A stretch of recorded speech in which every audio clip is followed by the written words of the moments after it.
Luther King speech on that day transformed the world, transformed the very idea of how to give a speech, and transformed him from a preacher to a global leader. And he subsequently received the Nobel Prize for Peace for this. Martin Luther King Deval has a huge impact on not only the United States but the world. And his dream of a America without racism has not been reached because just that day when they were celebrating, a white man walked into a suburban mall and killed 3 black people because he did not like black people and he had a swastika on his gun. So this shows you that after decades of that speech, there's been great improvements, but that speech of I have a dream has not yet been fulfilled, and we in Africa have to stand with the dream of Martin Luther King. You did. You wanted to comment as well, Professor Kagwanji? Yeah, I think the importance of history is if it has relevance to what we're doing today. They say that history is a good bed to make, but a very difficult one to try on because it depends. That's a very good saying. Yeah, it's a common saying. Yeah, it's a common saying that you know, it's a good bed to make, but it's another question whether you want to rely on it or not. History is good because every generation is supposed to write its history given the experience that it is having. Now, so for today, what is at stake for Martin Luther? I mean, what is at stake for society today that makes Martin Luther relevant to us? I mean, as Hashi has explained here. First and foremost, it's the whole declaration that all men, including women, are created equal and endowed by their Creator with certain inalienable rights. And that means that we have no room for dictators and tyrants in this world. Because what gives you power over us? What declares you a better person than we are so that you cannot listen to us? And that you have to dismiss us when we make comments? That you have to tell us what to do and what to do outside the law. You see, that's what makes Martin Luther a great person, that we hold these truths to be self-evident, that all men are, and I mean I also meant women, are created equal, and they are endowed by their Creator with certain inalienable rights, and among these are the rights to happiness. So when you subject us to poverty, for example, because you underdevelop the economy, you undermine our jobs, you undermine our incomes, and you corrupt our systems, then you are denying us our God-given rights to happiness, because we cannot be happy when we are poor. So, in other words, I think Martin Luther is more critical today than before, because yes, that time it was racism in its raw form. You know, a white man taking a gun and shooting a black man. That's gone. But we have gone to a more constructive, more destructive forms of, discrimination. Thank you. Where you cannot even get a job. Thank you. You have a degree, you can't get a job. Thank you. I think this deserves some comment because it's very significant, especially for our young generation. And it has got to be seen within the wider context of Pan-Africanism, the movement of Pan-Africanism, which started around 1900 with the likes of Du Bois and the rest, when they had that conference in London, and there was black consciousness. The whole idea was really decolonization must take place, but an African of any Africa, wherever they are, even in the diaspora in Africa, must have their freedom. And so, if you see the period, particularly in the 40s, 50s, agitation for decolonization, but also more freedom for America, because America may have eliminated from their statute, the books, slavery, but slavery was still in place. Blacks were denied education, denied access to many things. And so if you look at it again, tying to Obama wouldn't have been president of the United States of America if he was charged purely on his name, origin, or whatever. Or skin. Or skin. I happened to have been in Washington on the day that Obama was being inaugurated. I attended this inauguration. I remember that day, being in a train, and everybody was embracing one another. Black, white, everybody. That was a moment for America, that America has discovered its soul. But what happened 4 years later on? America went into bitterness again, and you see that's how you end up with the Trumps and the rest. But back home now, what are lessons we are learning? And I think he's brought out some of those lessons. You have a scenario where people feel, I cannot get a certain job because of my tribe. Yeah. I cannot be elected because I come from this what do you call it, clan. I mean, we don't judge people by their merit. We judge them sometimes by where they belong and the rest of them. Thank you. Dr. Kanenje? Yes, I think this is a very interesting topic and a very serious discussion that requires proper treatment. So stop harassing me, telling me, you have 1 minute to talk. It's not even a topic that we want to actually do. Yes. You just give a cursory remark. Yes.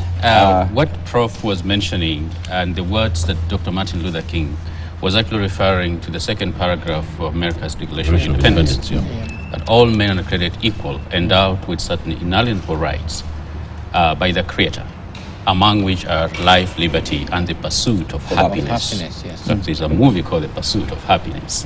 By Will Smith. Yes, by Will Smith. So you remember. One thing that is fundamental, especially insofar as MLK came at a time of great crisis, came at a time also of the struggle for liberation of most African people and much of the global South. It came at a time when the Pan-African movement was actually probably at its highest. Yes. Now, before 1963, that March of Washington, 4 years earlier, in 1959, there was another march to the Washington Monument, which was attended, and Dr. Martin Luther King also gave a speech. And the march was to urge the Supreme Court to implement the Brown versus Board of Education. Topeka. I think, Prof, you know that, with regard to segregation. And there was one curious person, that is what makes it relevant to us. And the only African who spoke in 1959 during the march of the Washington Monument Thomas More. was Tom Mboya, at age 29. And the three things he mentioned that he thought we shared with people of African gene pool who were under oppression in the United States and in the Americas. The struggle against poverty, ignorance, disease. Of course, segregation was at the heart of it. At age 29, he had the wisdom. At age 29, he was able to get a stage in Washington to speak. Of course, he didn't live long. I think 10 years later, that's when he was assassinated. Yet today, we're still trying to fight poverty, ignorance, and disease in our country. But the words that Obama was echoing there with regard to not charging people by the color of their skin, but according of their character. The truth is, at some point there was a sense, especially in early years of independence, of patriotism and love for country. It is what inspired people like Mboya to do what they did initially. Is what inspired people like Jaramogi to say, well, we cannot get independence until, for instance, Kenyatta is released. Yes. Do we share the same camaraderie? Do we see each other as citizens? This is a challenge to leaders, as well as those in positions of power. We cannot create the world that we want if we are actually working in the opposite direction. The sense of patriotism is completely missing amongst our people. And I can challenge members of parliament who are watching. Can you sing the national anthem or the three stanzas? I'd be shocked. And so this is a challenge. So when Obama was speaking also in 2015, this is very significant. There is one thing, you can disagree with Americans in every sense of the word, but there's one thing you can never doubt about Americans, that is their patriotism and their sense of love for their country. It drives their agenda, whether they are Republicans or Democrats or some independents. That's true. We need to be able to restore that if we actually have to create the kind of future and unity of purpose as well as progress we deserve in this country. Absolutely. Indeed. Thank you. All right. And the big question is, sorry, I have to intervene here. The big question is, how do you nurture patriotism? Because it's not a faith. It is based on the feeling that you merit something. You know, in order to become whatever you want to become in your country, there is merit, there is justice, and there is honor in what you're doing. And those three things are built into a national anthem. Yet we just pay lip service to them. I mean, when you say, I am a Kisi, therefore this is not your time, or you are at Turkana, this is not your time, you are already treating a very dangerous line of, injustice, because you are discriminating against me on the basis not of my color, but of my ancestry. Correct. And that is what we're doing. So I think the point I'm trying to make is, we need to go back to the drawing board as a country and identify the values that are going to nurture our patriotism. Correct. What we are having now is basically a call to patriotism that is already betrayed. Right.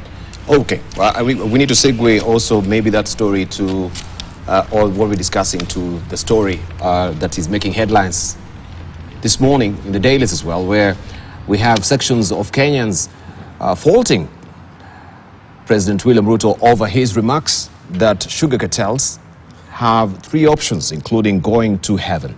Azimio leaders and the Law Society of Kenya have termed the president's sentiments as unfortunate and a threat to national security. The leader's father said Ruto's remarks were an affront to the constitution. And as KTN's Emmanuel Toru now reports, the organization now wants the head of state to apologize for his remarks.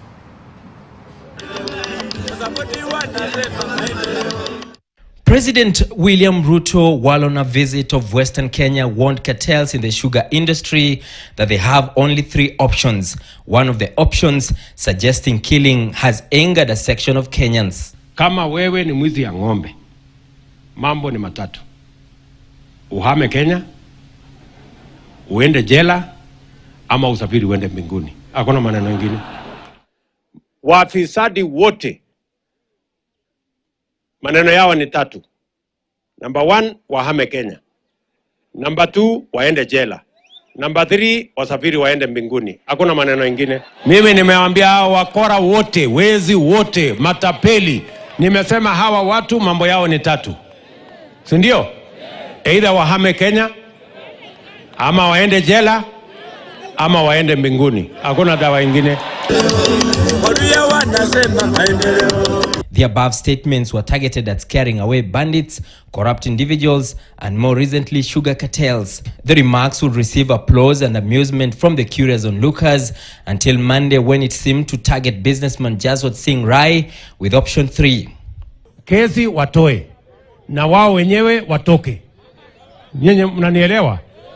Tunaelewana? Na nimewaambia mambo ni mangapi? Matatu. Wakitaka kuniletea kisirani, either wahame Kenya, ama nitawaweka jela, ama wasafiri waende mbinguni. The comments kicking up a storm on and offline, with some opposition leaders terming the comments as reckless, unpresidential, and becoming inflammatory. The president was out of line in stating that Mr. Rai be taken to heaven. And we all know what that means. The leaders now demanding President Ruto to apologize to Kenyans and the business community. The President of the Republic of Kenya must apologize to the Kenyans and all businessmen who are doing their businesses in this country. Yes. Those utterances associated with a person occupying the office that he occupies is actually a threat to national security. We shouldn't have a president who threatens people that don't agree with him on anything in public. Going to heaven basically means that you'll be killed. It's unfortunate to hear from a head of state, because that borders what we call the postic statements, basically dictatorial statements. The statement also received backlash from civil society groups as well as the Law Society of Kenya. The demand that we want to make on the president is to not only withdraw and apologize for those very, very unfortunate remarks, but also to allow the due process of law to take its course to its logical conclusion. Criminal justice system is like personal hygiene. It starts like a boil. It begins to swell. It begins to become cancerous. And the question that the demand that we have to make today is, Mr. President, lance this boil before you too get consumed by the lawlessness that you saw in your predecessor and in the previous administration. The businessman has remained mum after his controversial brazen daytime abduction in the capital a few days ago. Emmanuel To, KTN News, Nairobi. Well, you can see that has been captured by the cartoonist today. This is in the Standard this morning, where we can see the president is a referee right now with the Sugar Wars, and the Firimbi is all about the commander-in-chief as well. So we have 3 cards. White, move out. Yellow, go to jail. Red, fly to heaven. And you see that has really raised some hesitation with members of the civil society, and as well as also some members of the Azimio, the legislators as well, terming it a national security. And we have also Ozone with that as well. It seems he is a pilot right now who is piloting this particular plane, and you can see the flight of stairs is headed also, or going up to a coffin, right? And I leave it for you to decipher what Ozone is trying to draw here, and you can see it's a prison inside there. He is serious regarding the cartels, but diplomatically, questions are arising. Was that the wisest fashion to handle the whole situation as far as the president is concerned? Should the president apologize? Are we seeing any hallmarks of dictatorship as far as the president is concerned? Ahmed Hashi, let's just begin. The ball in the novel and in the movie The Godfather 1,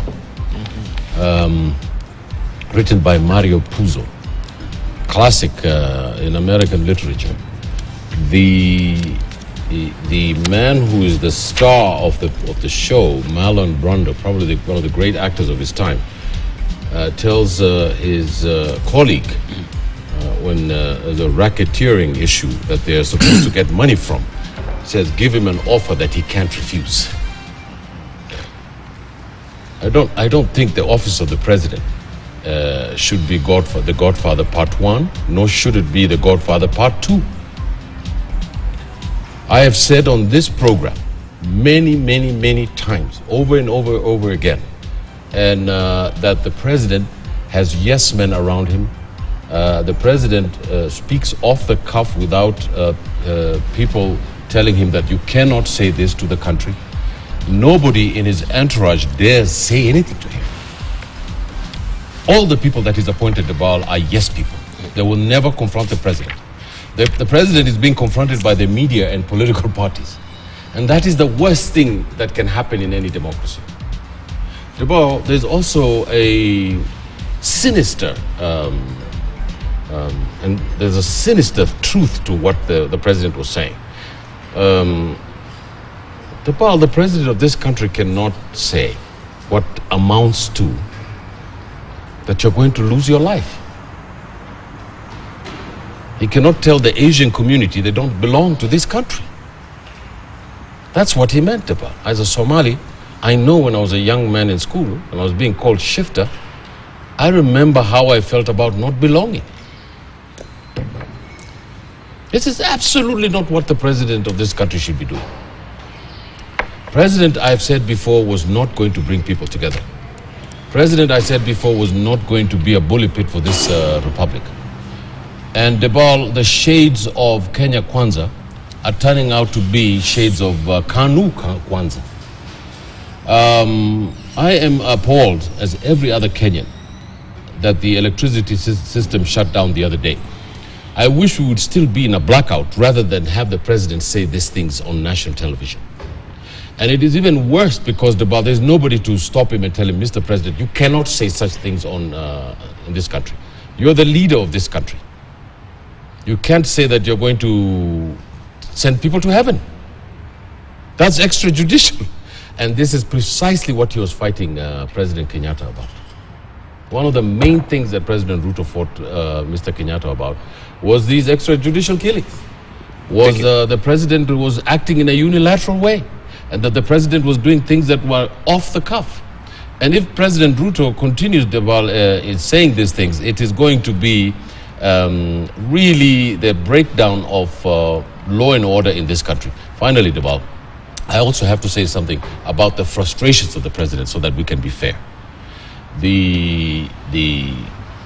This man, Rai, allegedly... Well, we'll come to the frustration of the president, so let's just get also the views of other panelists so that we can actually go and balance it as well. Let's hear from you, Professor Kaganja. I think what this country needs is peace. We need message of peace. And I thought when we were going through last election, given the incipient signs of tyranny that were coming from the Uhuru Kenyatta's, Jubilee, I talk about incipients because, when you hear... not full-blown. No, when you hear Vice President, Deputy President Rigathi Gachagua and his story, I don't know what you'd make of it other than dictatorship. Yep. You are arrested with your family and your children and humiliated. I mean, that was not right. And many other people. There were people who had already started going to exile because they are fearing because of the money and so on. There are quite a number of tycoons. I mean, you misuse of tax system, in order to punish those that you don't like. Calls. And therefore, we thought that the break, even those of us who are in Azimio, part of why there was this celebration of William Ruto coming in is because he had, towards the end of the campaign, come to symbolize the rehabilitation and the return of Kenya to reason. The Hasra movement ceased to be this divisive movement, but a movement towards the restoration of the country's values and democratic credentials. Now, what we are seeing is basically an acceleration of what Kenyatta was already doing, so that it's not a stop that we hoped, but an acceleration. And the problem is that it is articulated now in public. Kenyatta time, it was not articulated. You just saw it happen. Yes, on Friday, so-and-so was arrested, and, on the so-and-so was arrested. That's what you knew. You read it in the papers. Now, you are hearing it articulated. And I am a friend. I love William Ruto as a friend. But I think it is time that we start speaking peace. It is time that we start speaking, harmony about our people. It is time we start having a positive language. What they are calling language hygiene. A positive language about our country. Countries are not built with stones and, mortar and whatever. They are built with positive language. We'll always have difficulties in our families. Our father's salary did not was cut. This harvest year was not good. What keeps us going is positive language, and therefore language matters. It is not about what you say. It is about the language, and we need in this country the language of peace. We need in this country the language of harmony. We need in this country the language of unity and progress together, so that you raise the spirits of Kenyans who are just coming from an epidemic, who are coming from drought, who are coming from very difficult adversities, who are facing problems of climate change. Give us positive language, not language that basically deepen our hearts and threaten us. Yes. Now, I don't want to go to heaven.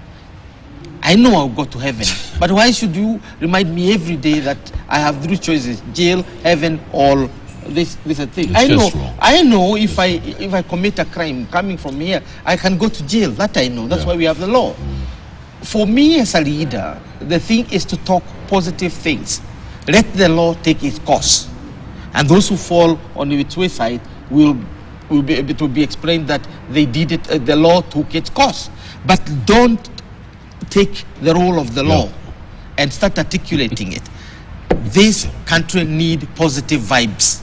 Yeah, one will argue and say that, maybe we're reading too much from the UTL News regarding that particular speech.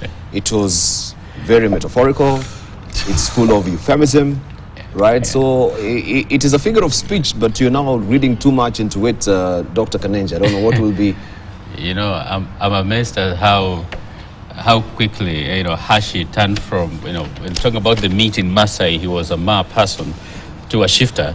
You know, when I'm worried. He flipped all of a sudden from a Ma to a shifter. So, Peace. Yeah, you should I'm interested to hear Kagwanja's, I mean, my learned friend on the left's blunt remarks about going to heaven. Yeah. If you will. I will. Now, I'm going to, on a lighter note, when, you know, language is very powerful, and a lot of times is how we also interpret it. You see, had the president said, well,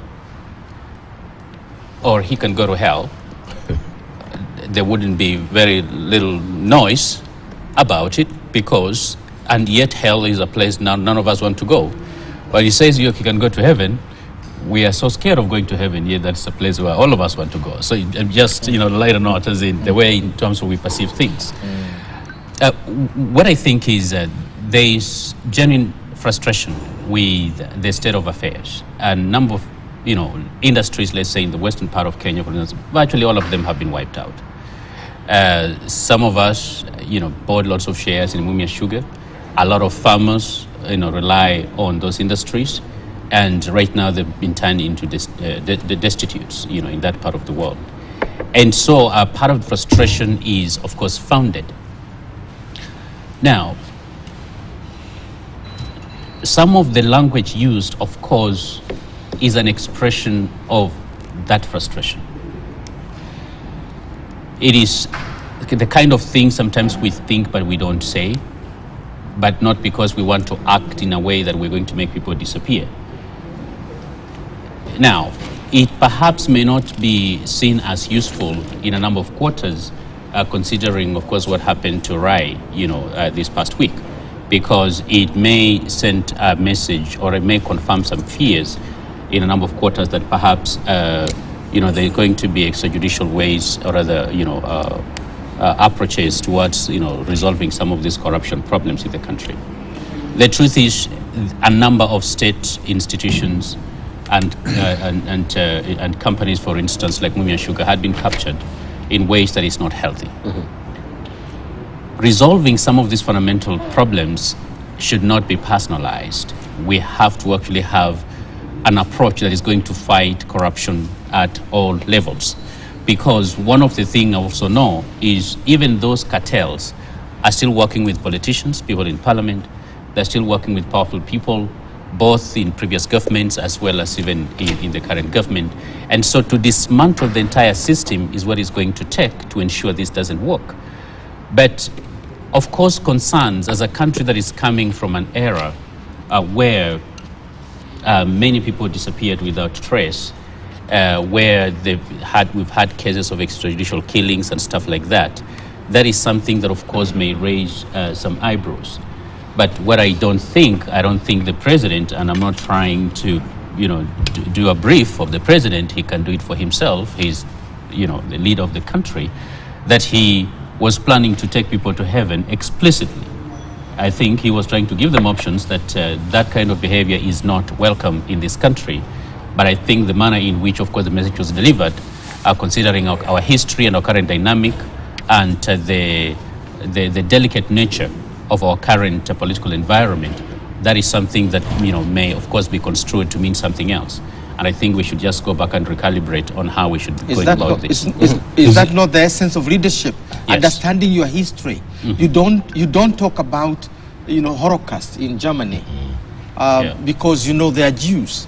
And there is something to do with that. You don't target communities. You don't target communities because get out of this country because that's how Hitler did it. So what you do is sensitivity to where the country is coming from is part and parcel of the leadership. The arsenal, what you need to have in your quiver. And we shouldn't put sugarcoat it at all. Yes. So it is true. Here. I thought you wanted me to say something. Yes.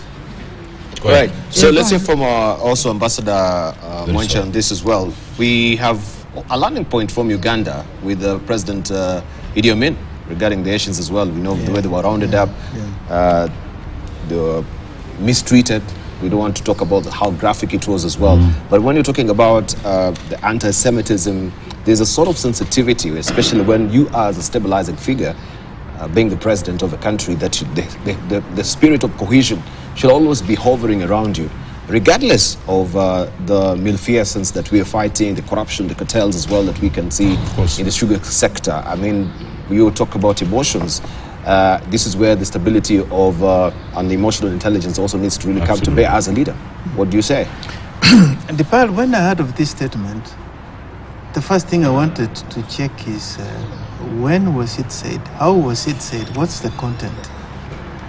Then I noticed that there were 3 scenarios it was said, repeated 3 times. And that is what worried me. Because then I sort of, you have a narrative. A narrative. Because that is what worried me. Because then I said, look, as Hassan has said, I know something about sugar industry because you know about sugar and the commerce regime, trade regime. And I'm going to say something about that if you allow us. And so then I said, okay, it's possible the president is very frustrated. He's in Western Kenya, he's trying to please the people, make sure that he brings some goodies and also attend to some of their pressing problems. And here he is getting frustrated. But then at that moment, my appreciation was through me to our Constitution, Chapter 4, our Bill of Rights. And then what our leaders swear when they assume office, to defend, preserve, and protect the Constitution. So how can you then tell an individual that they withdraw a case from court? I understand what is behind this statement. Frustration. Because we know that sometimes when our courts are not working, so the case can go there and spend for years. And whereas he also wants to see things delivered. But justice is never cheap. Justice is never cheap. And you cannot at any stage get to a point that you now become the referee that and a player at the same time. And I think this is, to me, what worries me. And yes, there are problems in the sugar industry.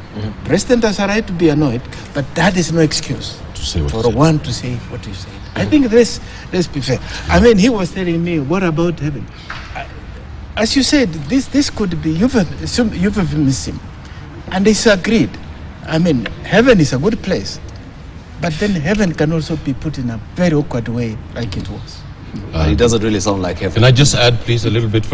You know, I think it is very important for thought leaders and public policy people to chew those words, but not to chew them in a way that you spit out the words. The president was threatening a citizen in this country who's got a matter in court. The ball, you know, we just have zero tolerance for that kind of language, because that's the kind of language can lead to actions. The way this man was arrested, the way he was abducted, has got nothing to do with the security system in this country. Of course, the security system has said they have got nothing to do with it. But all Kenyans know that there is a parallel security force in this country, historically and today, that act in a certain way, and they have impunity on their side. That's not acceptable. The second thing is for him to, the statement that this man can leave the country is a direct reference to Asians not belonging to Kenya. That's just the fact of the matter. And the third thing is, you know, when you say you're going to heaven means you're going to die. It doesn't mean that you're going to Mombasa Beach Hotel. It doesn't mean you're going to have a cup of coffee. The artist there who's put the plane over there is called rendition. You can be thrown off the plane. This is absolutely, we have zero tolerance for that. And I think the president should apologize, and he should not say these things again. It doesn't bring this country together. It says terrible things about what our political culture in this country. It is thuggish in nature, and we should reject it by all means necessary. Right, so they will be thrown off the plane, as you put it there. I think that's quite aptly, I didn't decipher it that way. So I can see the way it is actually... The panel is being... The panel is being... let me use the word I used earlier on. We are being escapist. We're being escapist? Yeah, we are sugarcoating things. Yes. We are a democracy that is governed by law. It was within the president's right as a defender, the prime defender of this constitution, to say you're going to go to jail. So of the three choices that he gave, one is constitutional, it's democratic, and it's civilizational, right? The jail option. And that the jail option is through the court, and that affirms the rule of law. So on that count, the president was right. Was it right also on the fact that because you have the Law Society of Kenya coming to the fore and saying, you know, you have overplayed your hands regarding... I don't want to talk about undermining... I don't want to talk about the context, the broader context. I want to talk about the options that you have in a democracy. You have the option of the jail. But it is saying, us as a government, through the prosecution and everything we have within our power, we are going to make sure that all corrupt people are behind the jail. That's okay, that's correct. But when you threaten people that you are either going to send them to exile, because you can go out of the country either as an exile, as a refugee, because your political rights have been violated, or you can go out of your country because you don't belong. You are an investor and you don't belong here. To the best of my knowledge, the vast majority of our Asians were born before some of our grandfathers were born. They're Kenyans. Yeah, not only Kenyans. If we're talking about Kenyans, they are perhaps more Kenyans than others. They were here in 1860s and so on and so forth. The final option is not debatable. It is not within your presence, whoever you are within the law, to pronounce anybody's demise. Because we know you don't go to heaven alive. That we know. Yeah. Well, the people have gone to heaven alive. Moses. No, Moses never went to heaven alive. He was buried. I think the sentiment before we close this. No, we're not closing. Can I just also hear from Ambassador Erastus Mwenche on this, because he wanted to comment on something regarding Uganda. You'd said. No, I want to say sugar. I mean sugar, but the sugar. Yeah. Now, I wanted to ask before you go to the sugar, and I'd raise a question about undermining the authority of the courts, as the Law Society is saying. Is the president in this regard also correct when he says that some of his cases should be withdrawn so that he can deal with the cartel? Where is now the complementarity that we see with the three arms of government and obeying and actually respecting that particular office of all the arm of the judiciary in this regard? Isn't he overplaying his hands? I wasn't sure what Prof was saying, because I think we were very clear in saying that, look, our Bill of Rights allows us, the freedom to go to court and be heard. And so when you say you cannot go to court, we throw the case to court. What does that mean? Have you already judged him guilty? It is only fair that, of course, what we said, of course, was we can understand, because our courts take long to process these things, and so the president is worried. If you go to court, it's going to take forever, and therefore, in the meantime, farmers are suffering. All the issues that he raised, the industry is dying, the farmers are not being paid, but that is no excuse. That's why we said justice is never cheap. You must allow justice to take its course. Yes. I wanted to ask, they've raised concern regarding national security. This is the legislators you've had, that this is tantamount to national security. From your estimation, do you also espouse that particular notion, Dr. Kanenja? I want to believe that the context in which they are speaking about national security, it is that perhaps those statements may be construed to mean that it's going to be a set of lawlessness and therefore not going to abide by the Constitution. And so the moment we start, of course, acting outside the Constitution, then, of course, that's a threat to national security generally, because you can easily inspire revolt and stuff like that. But I don't think we're going there. Now, the context in which I'm getting President's word is he made political statements to an audience that was not exactly us. In that audience, probably that was very good and well taken because of frustrations and the destitution they're actually suffering. But sometimes, of course, you know, when you're making those statements, especially as a public figure, it's going to be construed and interpreted differently in other quarters. And that is why maybe we should not beat up so much on this issue. Yes. And we should just look at, understand the context, and, and people learn and they make mistakes, and sometimes people misspeak. But there is an audience he was speaking to at the time that I think was well received in that audience. But considering the entire history of Kenya and the place where we are today, of course, it was bound, to cause some friction. Mm-hmm. But they are using that podium. Of course, there is a primary audience and there's a secondary audience. Yeah. When it comes to communication as well. This is what is meant to really also raise hesitation with the civil society, because you're speaking to these cartels, but you're using that medium that will speak to general.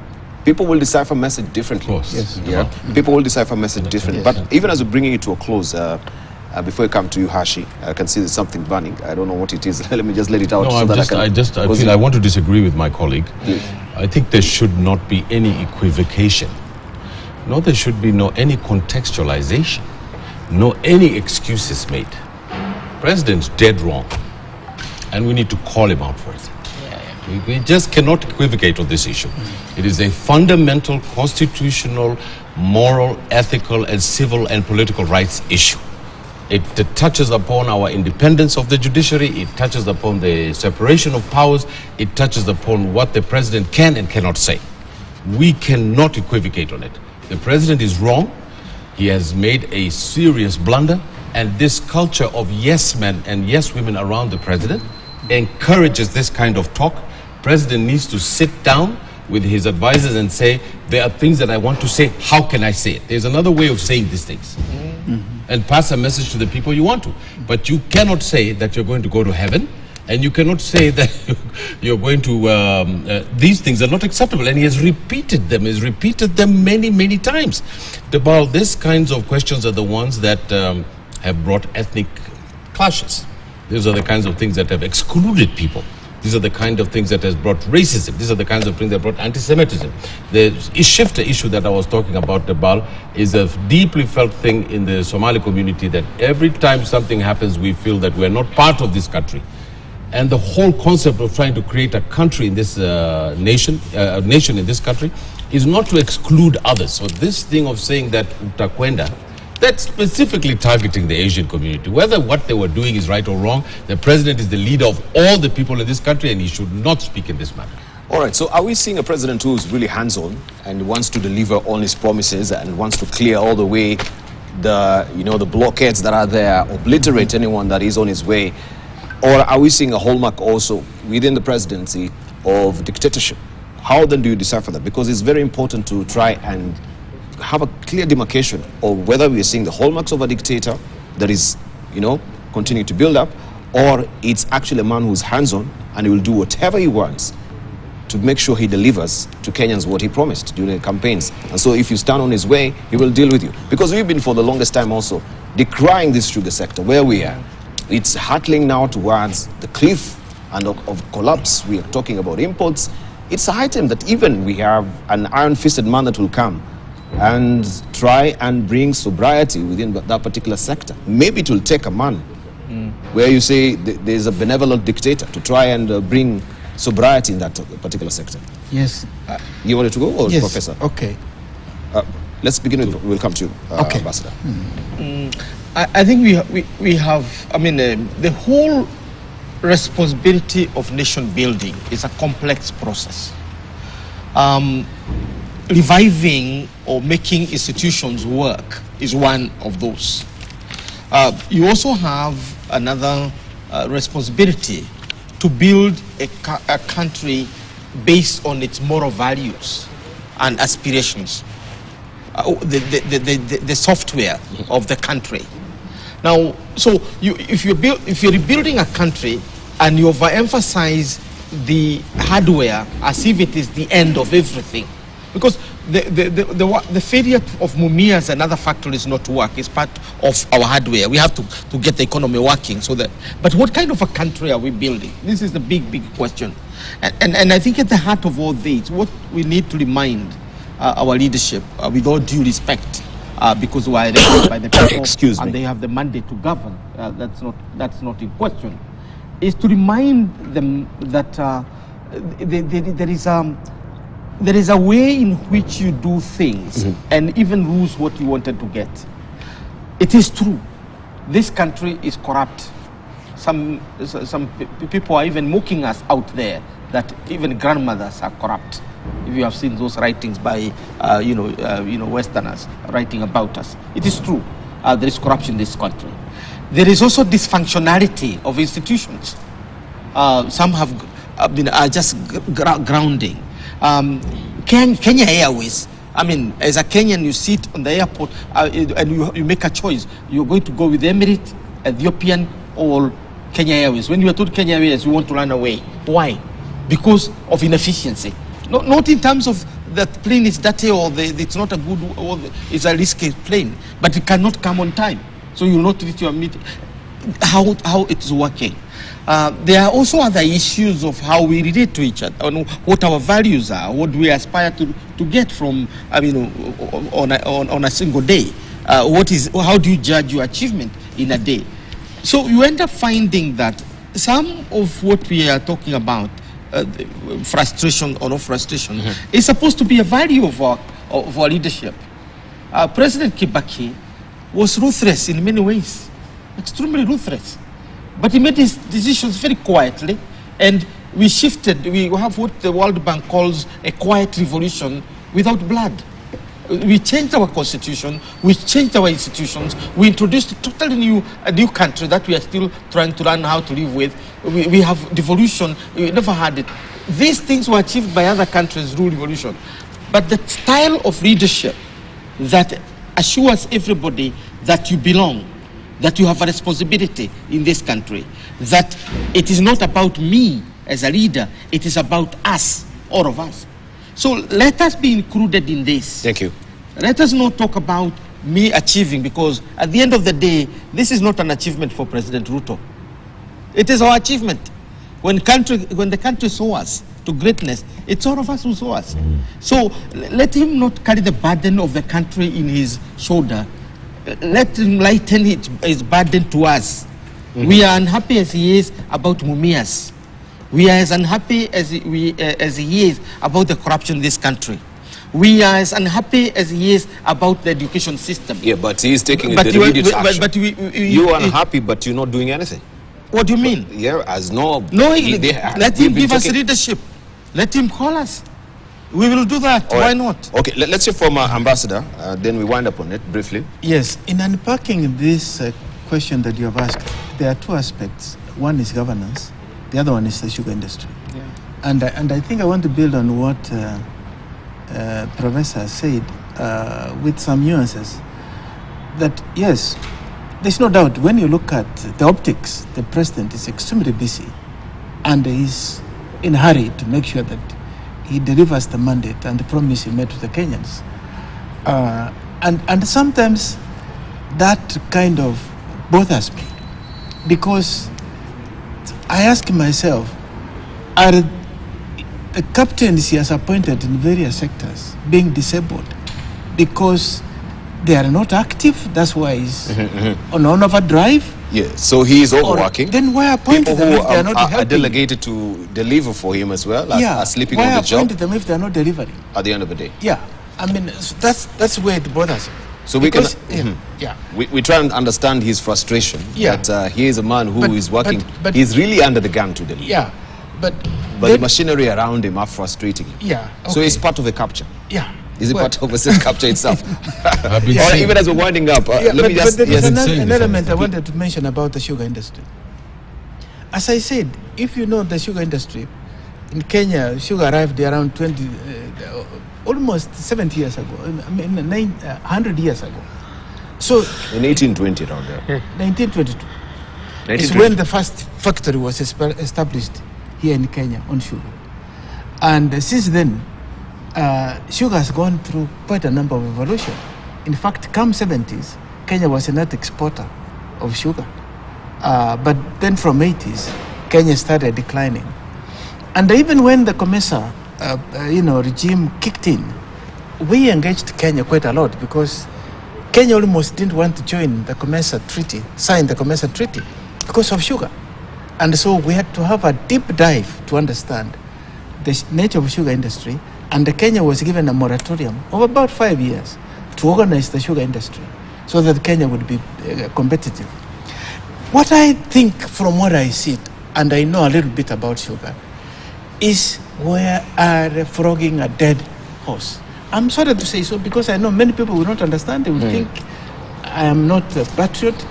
Because the factors, if we continue the business as it is today, Kenya is not going to be a player in sugar.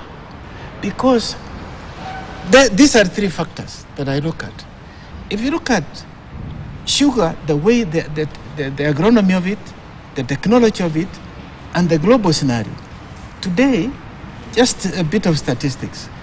To produce 1 ton of sugar in Kenya, it takes you almost $1,000. The world prices for sugar is about $700. And so even under COMESA regime, Kenya was given a dispensation that, okay, the difference, because at that time when the COMESA trade regime was kicking in, Kenya was importing, Kenya consumes about 600 at that time.